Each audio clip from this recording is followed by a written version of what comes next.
అరటికాయ బజ్జీని బయట బండి మీద దొరికే స్టైల్లో క్రిస్పీగా టేస్టీగా ఆయిల్ కూడా తక్కువ పీల్చుకునేలా ఎలా చేసుకోవాలో ఈ రోజు వీడియోలో చూపిస్తున్నాను.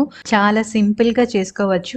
ఇవి చేసుకోవటానికి అరటికాయకున్న తొక్కని తీసి సన్నగా కట్ చేసుకోవాలి.